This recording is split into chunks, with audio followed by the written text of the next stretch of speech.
Hey there, Gleeks. It's Joe Roch from Wetpaint.com for another post-show, what I loved and what I hated, about this week's all-new Glee episode, Funeral.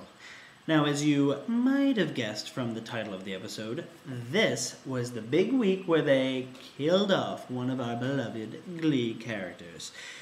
Of course, they didn't end up killing off one of the main characters. I don't think anybody thought that they were going to do that, but they still killed somebody off nonetheless. And I know last week I was full of praise for Glee. It was a great episode last week, and unfortunately this week I have a lot of hating to get off my chest. So I'm just gonna jump right into it.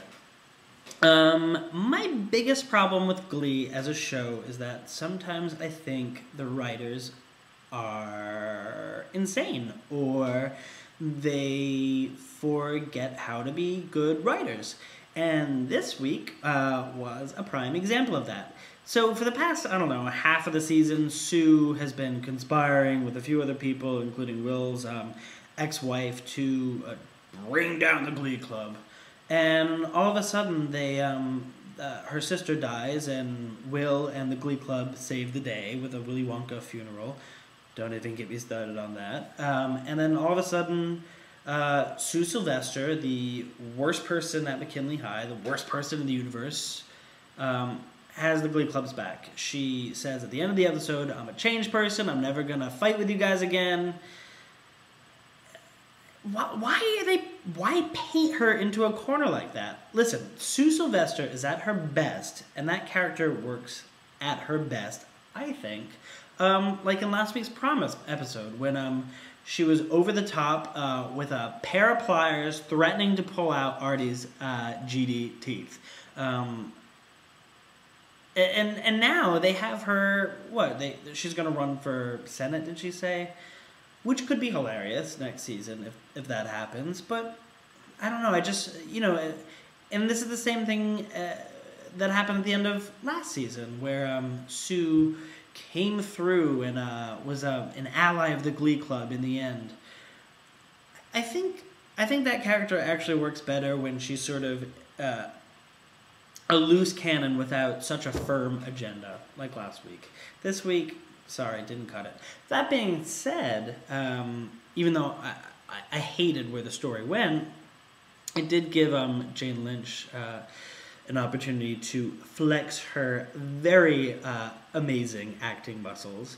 I don't think anybody has pulled off Angry Morning quite as hilariously as Jane Lynch did in tonight's episode. I mean, she was great. She was amazing.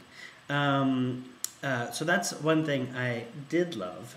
And some of the songs were great. I mean, Mercedes, girl can knock it out of the park.